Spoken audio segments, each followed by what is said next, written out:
যে যেহেতু আমার কাজে বা অন্য কাজের ক্ষেত্রে বলবো না, আমার কাজের ক্ষেত্রে অনুরোধটা করবো যে আমি কিন্তু সবসময় কাজের আগে জানিয়ে দিই আমি কার সাথে কাজ করছি।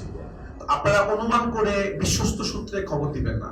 কারণ কি হয়, খবর দিলেটা কি হয়, অথবা আপনি একটা নিউজ ছাড়েন, আমি তো তখন আসলে বলতে পারছি না যে উনি করছে না বা করছে, কারণ আমি তখন ওটা বললে আপনারা জিজ্ঞেস করবেন তাহলে কে করছে, ওটা আমি বলবো না।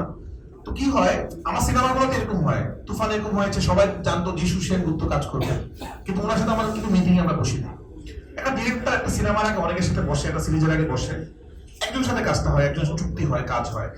তো আপনারা দেখেন ওই যে নিউজটা ভাইরাল হয়েছিল, আমাদের পক্ষ থেকে কিন্তু আমরা কোনো স্টেটমেন্ট দিই নাই যে অমুক থাকছে। আমি এই সিরিজের আগে অনেকের সাথে বসতেছি, শুধু এই সিরিজ নিয়ে না, আমার সামনে সিনেমা আসতেছে যার নাম বলেছেন দিশা, উনি অনেক গুণী অভিনেত্রী এবং উনি এখনো সিনেমা করে নাই। আমি চাবো না অবশ্যই আমার কোনো সিনেমাতে দিশা থাকুক, কারণ আমি দিশাকে লঞ্চ করি। তো অনেক কিছু প্ল্যান চলছে, অনেক কথা হচ্ছে, ব্যাটা বলে যার সাথে মিলে তার সাথে আমরা কাজ করি। নিউজটা ফ্ল্যাশ হয়ে গেছিল কিভাবে জানি, নেগেটিভ ভাবে, তো সেই জন্য হয়েছে।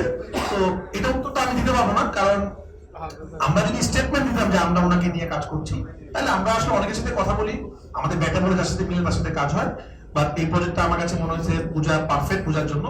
বাট তিশার সাথে আমার কাজ করার খুব ইচ্ছা, আমি আশা করি তাড়াতাড়ি হয়তো তিশার সাথে আমার সিনেমা হবে ইনশাআল্লাহ। আমি যখন এর আগে দুইটা কাজ করেছি,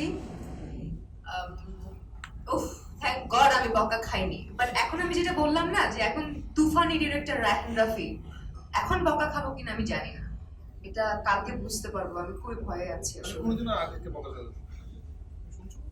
আমি শুনিনি, বাট আমি তো বকা খেতে পারি, যেহেতু আমি ছোট। এরকম ট্যালেন্টেড পারসন যদি আরো 10টা থাকে, তাহলে আমাদের ইন্ডাস্ট্রি অন্য জায়গায় চলে যাবে। কিন্তু আমাদের আমাদের আমাদের হচ্ছে একজনই রায়হান রাফি, একজনই এরকম ট্যালেন্টেড পারসন, আরো অনেকেই আছে, অনেকে ছোট করছি না, বাট রায়হান রাফি ইজ রায়হান রাফি।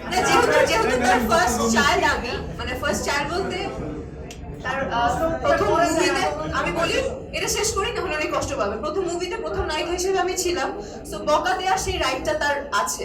আমি অন্যদের ব্যাপার জানি না, আমাকে বকা দিলে আমি খুশি হব যাতে কাজটা ভালো হয়।